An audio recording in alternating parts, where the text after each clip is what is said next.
Good morning, students. Welcome back for Alkyl and Aryl Halide Part 2.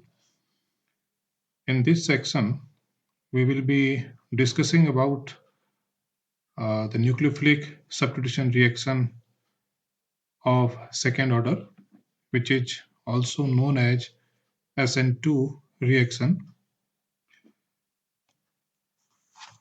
इससे पहले जो part 1 था उसमें हम लोगों ने डिस्कस किया था कि एल्किल हैलाइड्स क्या होते हैं, उनका नोमेनक्लेचर क्या है, उनकी प्रिपरेशन की टेक्निक्स क्या-क्या हैं और उनकी इम्पोर्टेंट केमिकल रिएक्शंस कौन-कौन सी होती हैं। उस केमिकल रिएक्शंस के दौरान हम लोगों ने ये देखा था कि जो एल्किल हैलाइड्स होते हैं, जैसा कि यहाँ पर दिखाया गया है, ये मिथाइल फ्लोराइड है। मिथाइल फ्लोराइड में कार्बन और फ्लोरीन का जो बॉन्ड है, ये बॉन्ड बहुत ज़्यादा पोलर होता है क्योंकि इस पोलैरिटी के लिए फ्लोरीन और कार्बन के बीच में जो इलेक्ट्रोनेगेटिविटी का डिफरेंस है, वो रिस्पॉन्सिबल है। फ्लोरीन, जैसा कि आपको यहाँ दिख रहा है, फ्लोरीन जिसकी इलेक्ट्रोनेगेटिविटी 4.0 होती है और जो कार्बन है उसकी इलेक्ट्रोनेगेटिविटी 2.5 होती है। इस प्रकार जब इन दोनों का डिफरेंस लेते हैं इलेक्ट्रोनेगेटिविटी का, तो ये 1.5 का डिफरेंस आता है। सिमिलरली मिथाइल क्लोराइड में कार्बन और क्लोरीन की जो इलेक्ट्रोनेगेटिविटी डिफरेंस है, वो कंपैरेटिवली मिथाइल फ्लोराइड के कंपैरिजन में कम हो जाता है। सिमिलरली CH3Br और CH3I यानी कि मिथाइल आयोडाइड का भी हम कैलकुलेट कर सकते हैं। यही इलेक्ट्रोनेगेटिविटी डिफरेंस जो इस कार्बन हैलोजन बॉन्ड को पोलर बनाता है, यही इस अल्काइल हैलाइड की, जो अल्काइल हम पढ़ रहे हैं, इनकी रिएक्टिविटी के लिए रिस्पॉन्सिबल है। क्योंकि ये पोलर बॉन्ड है तो ये पोलर सॉल्वेंट्स में आसानी से टूट जाएगा और ड्यूरिंग रिएक्शन कंडीशंस ये अलग-अलग रिएक्शन को परफॉर्म कराता है। आगे हम देखेंगे कि कौन-कौन सी रिएक्शंस यहाँ परफॉर्म होती हैं। अब अल्फा कार्बन, जैसा कि हमने देखा कि जो भी हैलोजन जुड़ा रहता है उससे पहला ठीक जो कार्बन होता है उसे हम अल्फा कार्बन कहते हैं। Alpha carbon of alkyl halide is electrophilic, means positive charge का है। इसके दो रीजन हो सकते हैं। एक रीजन तो ये है कि वही C और X यानी कि कार्बन और हैलोजन बॉन्ड जो है वो पोलर बॉन्ड है, जिस कारण से कार्बन जो है वो पॉजिटिव कैरेक्टर का हो जाता है। सेकेंड, X, जो कि X में से हैलोजन है, इन हैलोजेंस में हमारे पास फ्लोरीन, क्लोरीन, ब्रोमीन और आयोडीन जो हमने जोड़े हुए हैं, इनमें से तीन जो हैलोजेंस हैं, क्लोरीन, ब्रोमीन और आयोडीन, ये तीनों हैलोजन जब किसी अल्काइल पार्ट से जुड़े रहते हैं तो ये एक अच्छे लीविंग ग्रुप की तरह बिहेव करते हैं। जैसा कि हमने पिछले क्लास में भी डिस्कस किया था कि लीविंग ग्रुप क्या होते हैं और न्यूक्लियोफाइल कौन होते हैं। तो ये अच्छे लीविंग ग्रुप होते हैं और लेस बेसिक होते हैं।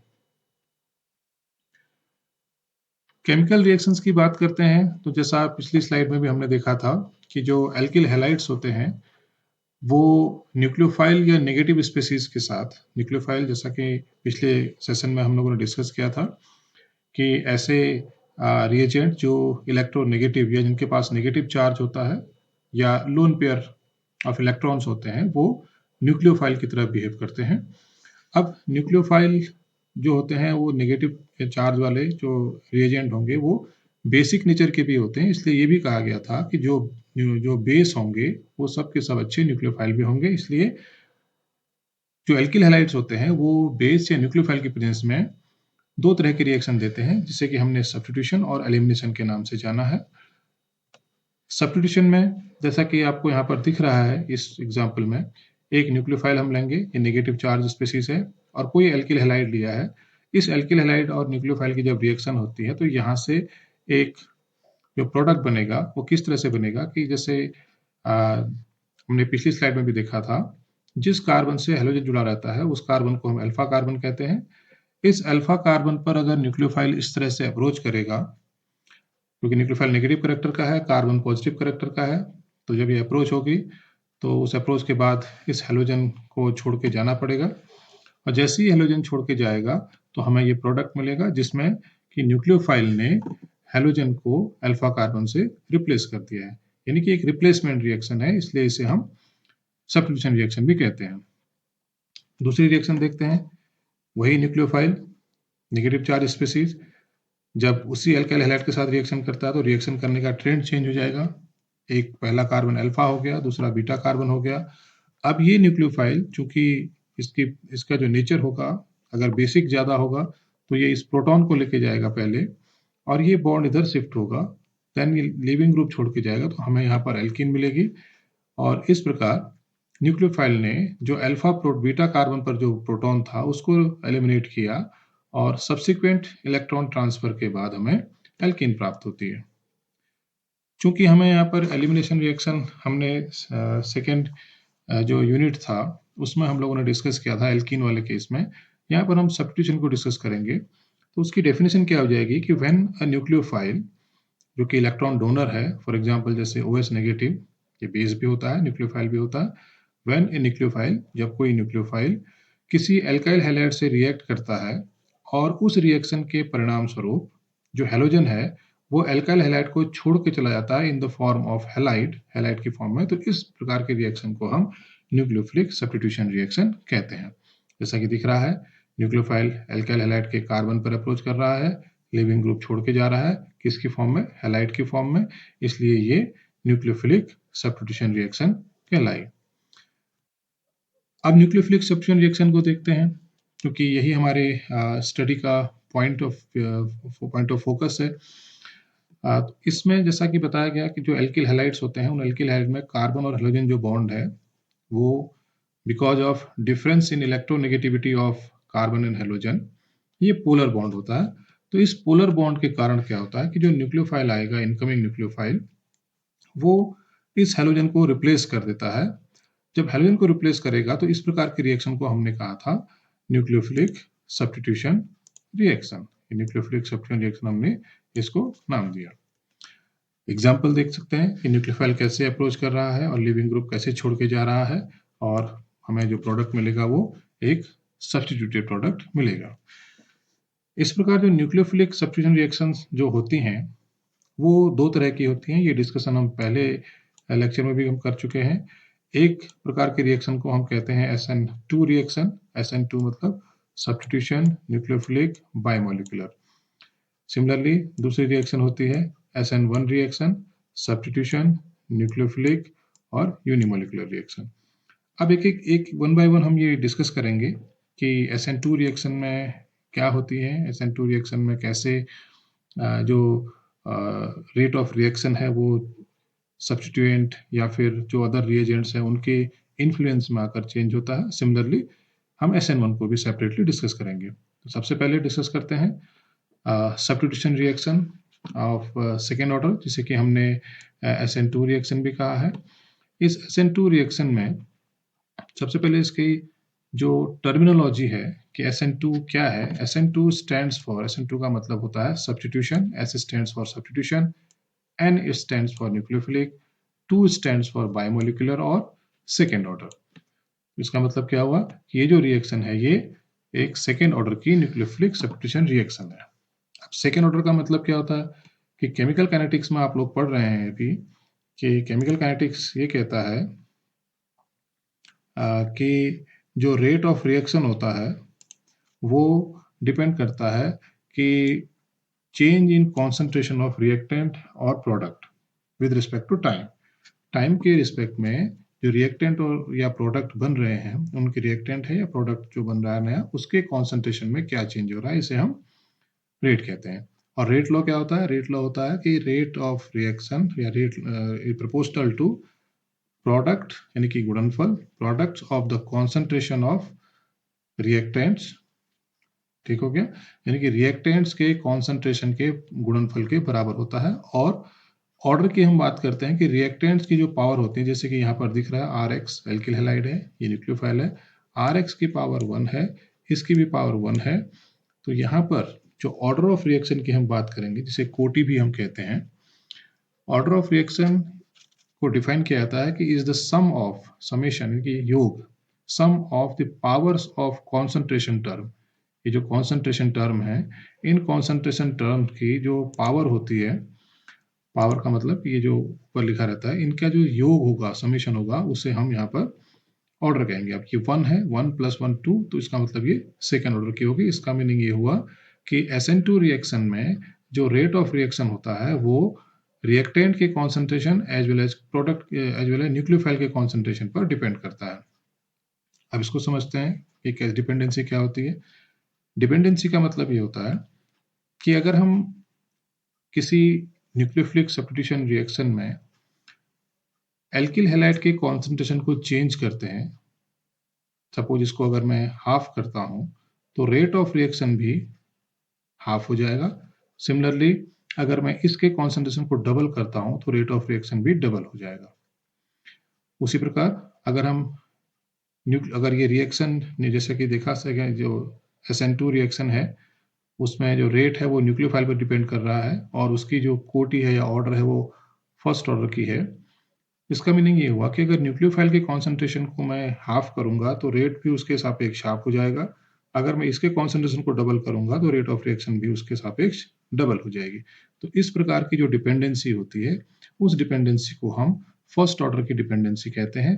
अब जो रेट ऑफ रिएक्शन है कि जो SN2 रिएक्शन है वो एल्किल हैलाइड के सापेक्ष भी फर्स्ट ऑर्डर की है, न्यूक्लियोफाइल के सापेक्ष भी फर्स्ट ऑर्डर की है। इसका मीनिंग ये हुआ कि जो ओवरऑल ऑर्डर होगा इस रिएक्शन का वो 2 ऑर्डर का होगा, यानी कि रिएक्शन सेकेंड ऑर्डर की होगी। मैकेनिज्म देखते हैं इसकी किस प्रकार से संभव है। जैसे कि पहले भी हमने देखा कि एक न्यूक्लियोफाइल लिया और एक एल्किल हैलाइड लिया। न्यूक्लियोफाइल एल्किल हैलाइड के अल्फा कार्बन पर अप्रोच करेगा।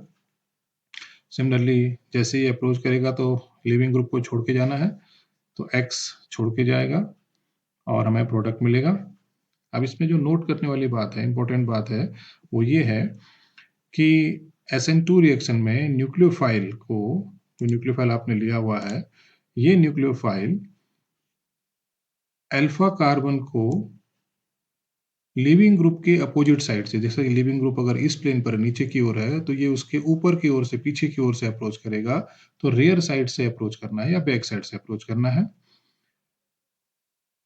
इस अप्रोच में जो न्यूक्लियोफाइल है इनकमिंग, इसे हम इनकमिंग न्यूक्लियोफाइल कहते हैं। इनकमिंग न्यूक्लियोफाइल के साथ चूंकि ये बॉन्ड बनना है जैसा कि यहाँ पर दिखाया गया है, ये जो बॉन्ड फॉर्म हो रहा है और ये जो बॉन्ड ब्रेक हो रहा है ये एक साथ होता है। जैसा कि यहाँ दिखा गया है कि the nucleophile to carbon bond, nucleophile और कार्बन के बीच का बॉन्ड जैसे से फॉर्म होता है वैसे वैसे कार्बन और हाइड्रोजन के बॉन्ड बीच का जो बॉन्ड है वो ब्रेक होता है। मतलब कि जिस रेट से ये बॉन्ड फॉर्म होगा उसी रेट से ये बॉन्ड ब्रेक होगा। इसका मीनिंग ये हुआ कि rate of rate of formation of CNU bond, carbon nucleophilic bond, is equal to the rate of deformation of CX bond.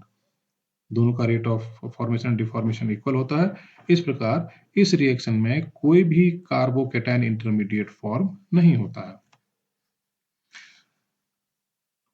इसको फिर से थोड़ा सा इसके आगे और डिस्कस कर लेते हैं कि सेकेंड ऑर्डर रिएक्शन में जैसा कि दिखाया गया है कि किस तरह से हमने कहा कि रेयर साइड से जो अप्रोच होती है, इससे पहले स्लाइड में कि अल्फा कार्बन पर न्यूक्लियो जो लिविंग ग्रुप है, लिविंग ग्रुप यहाँ पर ये Br है, इसको छोड़ के जाना है।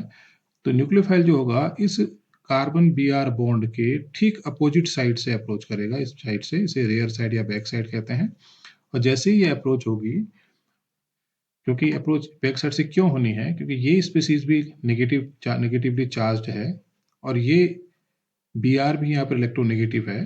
तो अगर OH इस प्लेन से अप्रोच करता है तो इन दोनों के बीच में रिपल्सन होगा और अप्रोच इफेक्टिव नहीं हो पाएगी। इसलिए जो इनकमिंग न्यूक्लियोफाइल है वो लिविंग ग्रुप के अपोजिट साइड से अप्रोच करेगा और इस अप्रोच के कारण, जैसा कि पहले भी बताया था, कि रेट जो न्यूक्लियोफाइल और कार्बन यानी कि OH नेगेटिव और कार्बन के बीच में जो बॉन्ड फॉर्म होना है इसका जो रेट होगा, बॉन्ड फॉर्मेशन का रेट, और उसी के रेट के सापेक्ष ये जो बॉन्ड है ये टूटना स्टार्ट हो जाएगा। मीन्स कि rate of formation of COH bond या CO bond is equal to the rate of deformation of CBr bond. जब इस तरह की एक हमारे पास स्टेट बनती है तो इस स्टेट को हम कहते हैं ट्रांजिशन स्टेट। ये जो स्टेट हमारे पास यहाँ पर बनी हुई है इसे हमने कह दिया यहाँ पर ट्रांजिशन स्टेट। और ट्रांजिशन स्टेट जो होती है वो एक हाई एनर्जी की स्टेट होती है। इस हाई एनर्जी की स्टेट में जो बनने वाले बॉन्ड हैं और जो टूटने वाले बॉन्ड हैं उनका जो रेट होता है वो इक्वल होता है। जैसे ये रेट उसके बाद ट्रांजिशन स्टेट के बाद जब प्रोडक्ट बनना स्टार्ट हो जाएगा तो उस समय CBr बॉन्ड को टूटना है और फाइनली हमारे पास प्रोडक्ट यहाँ पर बन जाएगा। अब जो SN2 रिएक्शन का जो रेट है या उसकी जो क्रिया करने की जो दर है वो 4 फैक्टर्स पे डिपेंड करती है। एक एक करके समझेंगे इनको। पहला फैक्टर है कि सबस्ट्रेट, ये जो आपको दिख रहा है, जैसे कि हमने यहाँ पर मिथाइल ब्रोमाइड लिया हुआ है, अगर हम किसी और एल्काइल ब्रोमाइड को लेंगे तो उसका क्या इसके रेट पर असर पड़ेगा, इसे कहते हैं नेचर ऑफ सबस्ट्रेट या एल्काइल हैलाइड। तो उसका रेट ऑफ रिएक्शन पर क्या असर पड़ेगा, मतलब कि अगर मैं यहाँ पर मिथाइल ब्रोमाइड के बदले इथाइल ब्रोमाइड लेता हूँ तो रिएक्शन की या इस प्रोडक्ट के बनने की जो रेट होगी उस पर क्या असर पड़ेगा। अगर मैं इसे प्रोपाइल ब्रोमाइड लेता हूँ या आइसोप्रोपाइल ब्रोमाइड लेता हूँ तब यहाँ पर इस पर क्या असर पड़ेगा, इसे कहते हैं नेचर ऑफ सबस्ट्रेट का effect on rate of SN2 reaction. Second होता है कि न्यूक्लियोफाइल। अब न्यूक्लियोफाइल के लिए जैसा कि हमने कल पिछली क्लास में डिस्कस किया था कि न्यूक्लियोफाइल कुछ गुड न्यूक्लियोफाइल भी होते हैं, कुछ पुअर या बैड न्यूक्लियोफाइल भी होते हैं। मीन्स कि पावरफुल न्यूक्लियोफाइल होगा तो उसका रेट ऑफ रिएक्शन पर क्या फर्क पड़ेगा, अगर लेस पावरफुल न्यूक्लियोफाइल होगा तो उसका रेट ऑफ रिएक्शन पर क्या फर्क पड़ेगा, इसको भी हम इस सेशन में डिस्कस करेंगे। सिमिलरली थर्ड होता है कि केवल न्यूक्लियोफाइल की ही पावर से या सबस्ट्रेट के जो स्ट्रक्चर है उससे ही रिएक्शन का रेट डिसाइड नहीं होता है। एक तीसरा फैक्टर भी होता है कि ये जो ग्रुप है Br जैसे छोड़ के जाने वाला जो ग्रुप जिसको कि हम लिविंग ग्रुप कहते हैं, इस लिविंग ग्रुप के छोड़ के जाने की टेंडेंसी कैसी है। मान लेते हैं कि ये लिविंग ग्रुप बहुत ही अच्छा लिविंग ग्रुप नहीं है, मीन्स कि ये इस कार्बन जो बॉन्ड है इस CBr या CX बॉन्ड, ये बॉन्ड बहुत स्ट्रॉन्ग है, इसका मतलब कि आसानी से टूटेगा नहीं। तो ऐसे केस में रेट ऑफ रिएक्शन जो होगा वो स्लो हो जाएगा। इसके अगेंस्ट अगर ये बॉन्ड आसानी से टूट जाता है तो रेट ऑफ रिएक्शन फास्ट होगा। तो इस तरह के फैक्टर भी हम इस टॉपिक के अंदर डिस्कस करेंगे। और जो फोर्थ फैक्टर होता है ये भी एक बहुत इंपॉर्टेंट फैक्टर है कि सिंस ये जो रिएक्शन है ये न्यूक्लियोफाइल हमारे पास पोलर सिस्टम है, आयनिक है, ये भी हमारे पास पोलर सिस्टम है, तो ये जो रिएक्शन होनी है ये रिएक्शन के लिए हमें सॉल्वेंट चाहिए, कोई मीडियम चाहिए। अब जो सॉल्वेंट आप लेंगे वो सॉल्वेंट इस रिएक्शन की, अब सॉल्वेंट अलग अलग भी हो सकते हैं। अगर आप पोलर सॉल्वेंट की बात करते हैं तो पोलर सॉल्वेंट में भी जो सॉल्वेंट की पोलैरिटी होती है वो अलग अलग होती है। उदाहरण के लिए जैसे वाटर हम लोग देखते हैं, वाटर सबसे ज़्यादा पोलर है, वाटर से कम पोलर अल्कोहल्स होते हैं।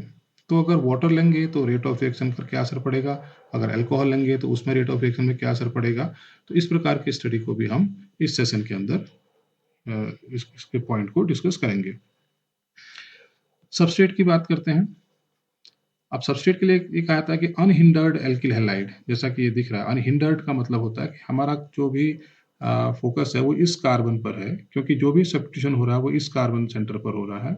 अगर इस कार्बन सेंटर के चारों ओर क्राउडिंग ज़्यादा होगी, मीन्स कि ये जो नेगेटिव क्राउडिंग का मतलब कि यहाँ पर अगर बड़े बड़े ग्रुप में जोड़ देता हूँ, जैसे कि H है, इसको मैं किसी और से रिप्लेस कर देता हूँ, इस H को CH3 से, इसको भी किसी और ग्रुप से, तो यहाँ पर स्पेस जो अभी तक वैकेंट दिख रहा है ये अब ऑक्यूपाई होने लग जाएगा, मतलब भर जाएगा।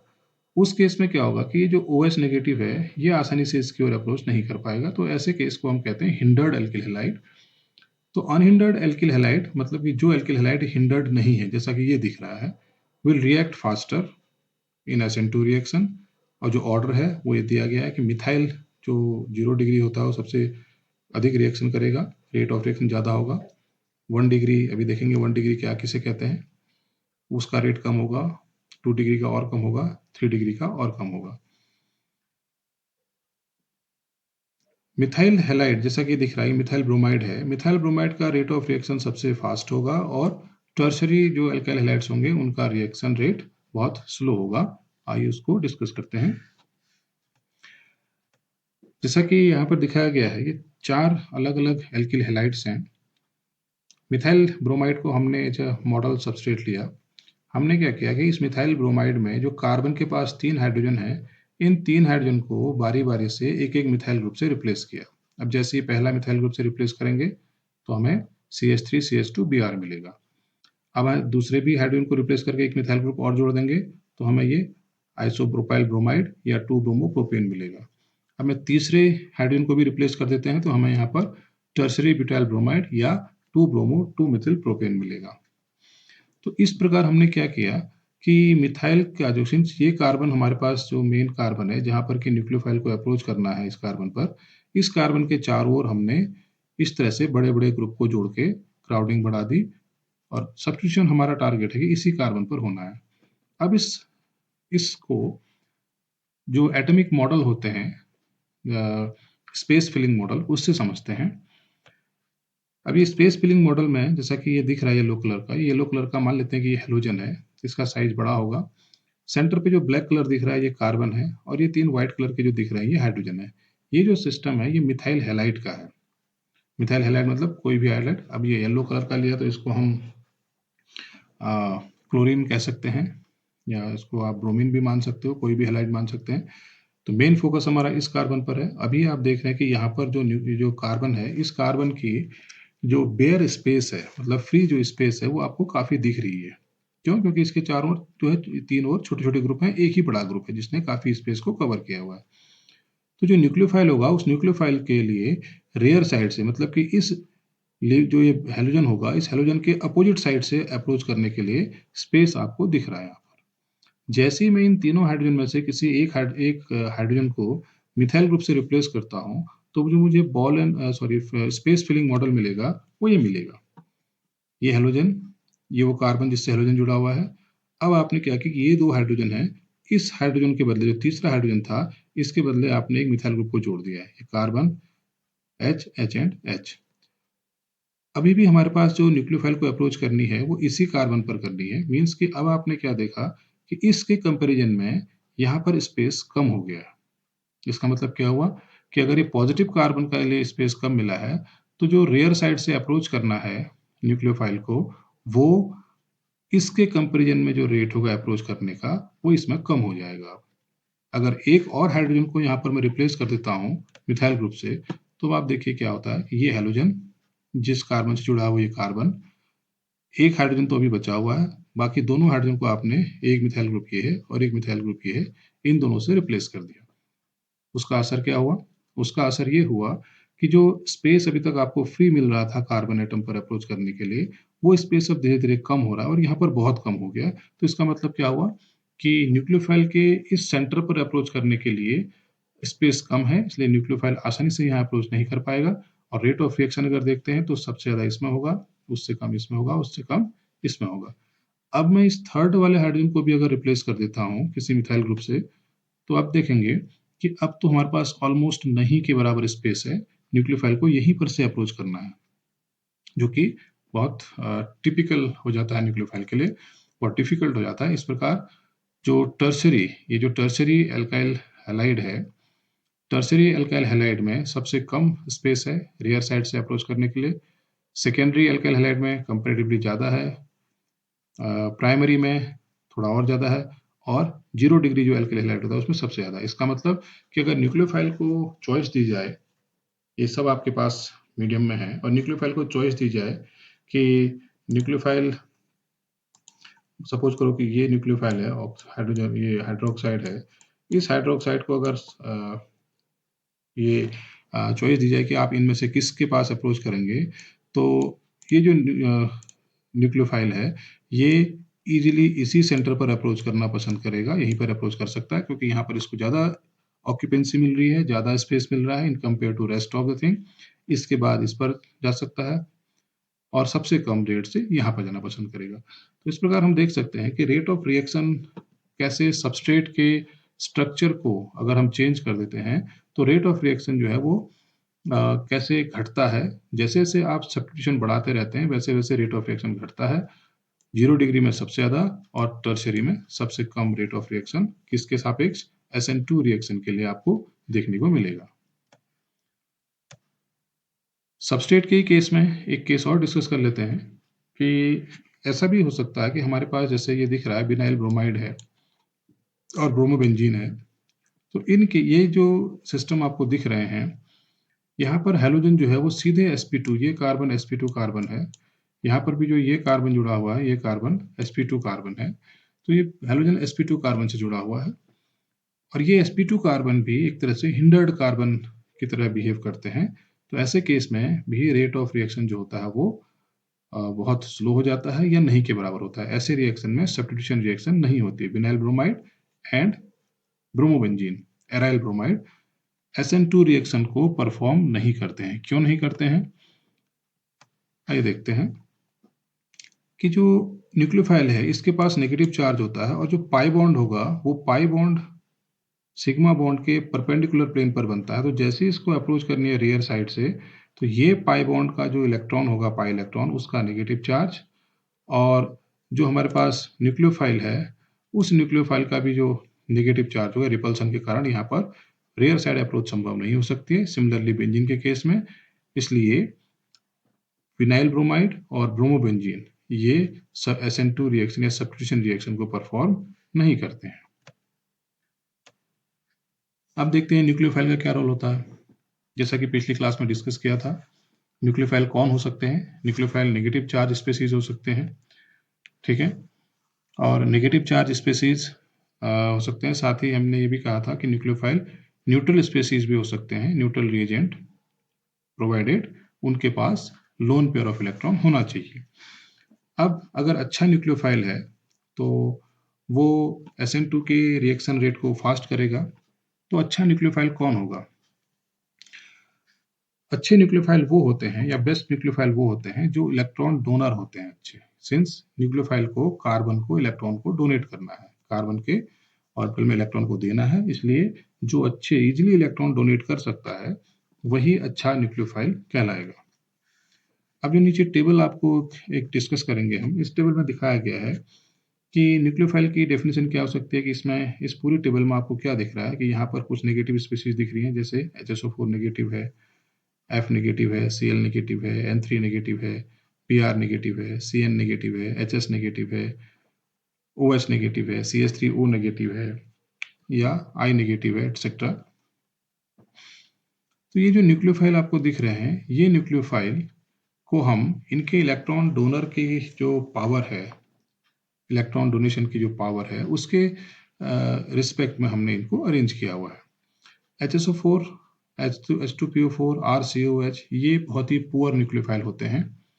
ऑल्दो इसके पास नेगेटिव चार्ज है, इसके पास लोन पेयर ऑफ इलेक्ट्रॉन है, लेकिन जो इनके इलेक्ट्रॉन या नेगेटिव चार्ज होते हैं वो इन मॉलिक्यूल का जो बॉन्डिंग स्ट्रक्चर होता है, जैसा कि HSO4 नेगेटिव का जो बॉन्डिंग स्ट्रक्चर होगा, उस बॉन्डिंग स्ट्रक्चर में अगर हम देखते हैं तो कुछ इस तरह से होता है। मैं इस HSO4 का बना रहा हूँ यहाँ पर। ये S है, double bond O, single bond O negative, double bond O and single bond OH। अब जो नेगेटिव चार्ज आपको यहाँ दिख रहा है, इस नेगेटिव चार्ज को, इस न्यूक्लियोफाइल को, अगर ये अच्छा न्यूक्लियोफाइल है तो इसको, इस नेगेटिव चार्ज को एल्किल हैलाइड के कार्बन यानी कि अल्फा कार्बन को डोनेट करना है। लेकिन ये नेगेटिव चार्ज डोनेट होने के बदले के बजाय क्या होता है कि यहाँ पर रेजोनेंस के थ्रू अपने आप को डिलोकलाइज करता है। सिमिलरली इधर आएगा और इधर भी आ सकता है। तो इस डिलोकलाइजेशन के कारण क्या होता है कि इस नेगेटिव चार्ज की अवेलेबिलिटी रिएक्शन करने के लिए एल्किल हैलाइड से कम होती है, इसलिए ये पुअर न्यूक्लियोफाइल है। सिमिलरली H2PO4 में भी आप देख सकते हैं और RCOH में भी। उसी प्रकार से ROH है, वाटर है, NO3 नेगेटिव है, ये भी पुअर न्यूक्लियोफाइल है। इनका रेट आप देख सकते हैं कि अगर ये 0.01 है तो उसके रिस्पेक्ट में ये 1 है, ये 100 हो गया। फ्लोराइड कंपेरेटिवली अच्छा इलेक्ट्रो न्यूक्लियोफाइल है, ये इलेक्ट्रॉन आसानी से दे सकता है, पर उतना अच्छा फिर भी नहीं है जितना कि बाकी और है। सिमिलरली N3 है, OH नेगेटिव है, जो कि हम मॉडल मान के चलते हैं। CH3O नेगेटिव है, इनका जो रेट है वो 2 × 10⁶ ऑर्डर का होता है। और जो सबसे अच्छे जो न्यूक्लियोफाइल माने जाते हैं उसमें CN नेगेटिव है, HS नेगेटिव है, NH2 नेगेटिव है, जिनका के रेट जो है 10⁸ की जो ऑर्डर है उससे भी ज़्यादा होता है। तो इस प्रकार हम देख सकते हैं कि कैसे जो न्यूक्लियोफाइल है, अगर मैं एक न्यूक्लियोफाइल Cl ले रहा हूँ और एक साथ में मैं OH ले रहा हूँ और एल्किल हैलाइड मैंने मिथाइल ब्रोमाइड लिया हुआ है, तो उस मिथाइल ब्रोमाइड से जब मैं Cl नेगेटिव की रिएक्शन कराऊंगा तो इसका जो रेट ऑफ रिएक्शन होगा वो मिथाइल ब्रोमाइड की OH नेगेटिव से रिएक्शन होने का जो रेट होगा उससे कहीं गुना कम होगा। आप देख सकते हैं कि ये 2⁻⁴ 6 है और ये 2⁴ है, यानी कि 100 टाइम्स स्लो रिएक्शन होगी जब आप मिथाइल ब्रोमाइड की रिएक्शन Cl नेगेटिव से करा रहे हैं या जब आप मिथाइल ब्रोमाइड की रिएक्शन OH नेगेटिव से करा रहे हैं। इन दोनों के बीच में रिएक्शन रेट का जो डिफरेंस होगा वो 100 टाइम्स का डिफरेंस होगा। लिविंग ग्रुप की बात करते हैं। लिविंग ग्रुप में हम देखते हैं कि लिविंग ग्रुप कौन हो सकते हैं, जैसा कि मिथाइल ब्रोमाइड को अगर आप ध्यान में करेंगे तो मिथाइल ब्रोमाइड में जो ब्रोमीन है जो वो लिविंग ग्रुप है और ब्रोमीन जो है लिविंग ग्रुप नेगेटिव चार्ज का है, Br नेगेटिव के फॉर्म में जा रहा है, तो ये यूजुअली नेगेटिव चार्ज स्पीसीज होते हैं। अब अच्छे लिविंग ग्रुप कौन होंगे? अच्छे लिविंग ग्रुप वो होते हैं जो नेगेटिव चार्ज, जो कि लिविंग ग्रुप जब एल्किल हैलाइड को छोड़ के जाता है तो उसमें जो नेगेटिव चार्ज डेवलप हो रहा है उस नेगेटिव चार्ज को स्टेबलाइज कर पाए, वो अच्छा लिविंग ग्रुप माना जाता है। अब जो नेगेटिव चार्ज जितना ज़्यादा डिस्पर्स होगा, जैसा हमने इससे पहली स्लाइड में HSO4 नेगेटिव का देखा था, HSO4 नेगेटिव में जो नेगेटिव चार्ज है ऑक्सीजन के पास, वो जैसा कि मैं फिर से यहाँ पर बना रहा हूँ, ये HSO4 नेगेटिव बना रहा हूँ मैं, इस तरह से हमने देखा था कि ये HSO4 नेगेटिव हो गया। इस HSO4 नेगेटिव का जो नेगेटिव चार्ज है, ये नेगेटिव चार्ज स्टेबल हो रहा है बिकॉज ऑफ डिलोकलाइजेशन। इसका मीनिंग क्या हुआ कि ये न्यूक्लियोफाइल तो पुअर है लेकिन लिविंग ग्रुप बहुत अच्छा हो जाएगा ये अब, क्योंकि लिविंग ग्रुप का डेफिनेशन क्या है कि ऐसे negative species, negative charge species जो कि छोड़ किसी एल्काइल पार्ट को छोड़ के जाने के बाद जो नेगेटिव चार्ज उनमें डेवलप हुआ उसको स्टेबल कर सकें, यही हमने डिसाइड की डेफिनेशन दिया था। तो ये एक अच्छा लिविंग ग्रुप हो सकता है, पर ये अच्छा बेस नहीं होगा, क्योंकि अगर नेगेटिव चार्ज डिलोकलाइज हो जाएगा तो उसकी बेसिसिटी कम हो जाती है और ये पुअर बेस हो जाते हैं, बहुत वीक बेस हो जाते हैं। अब बेसिसिटी देख कंपेयर करते हैं, जैसा कि यहाँ पर दिखाया है, हमने कुछ नेगेटिव चार्ज स्पीसीज लिए हैं, NH2 है, ये एल्कोक्सी है, हाइड्रोक्सी है, फ्लोराइड है, क्लोराइड है, ब्रोमाइड है, आयोडाइड है। PKB का मतलब होता है कि बेसिक स्ट्रेंथ, जैसे आप PH या POH या PKA लेते हैं, उसी तरह से हम PKB बेस के लिए डिस्कस करते हैं। PKB जितना ज़्यादा होगा उतना ही उसकी बेसिसिटी कम होगी, जैसा कि आप यहाँ देख रहे हैं। जो एमीन ग्रुप है NH2 ग्रुप, इसका PKB -21 है, जबकि आयोडाइड जो है उसका PKB +23 है। ये बहुत अच्छा, बहुत पावरफुल बेस है, ये बहुत वीक बेस है।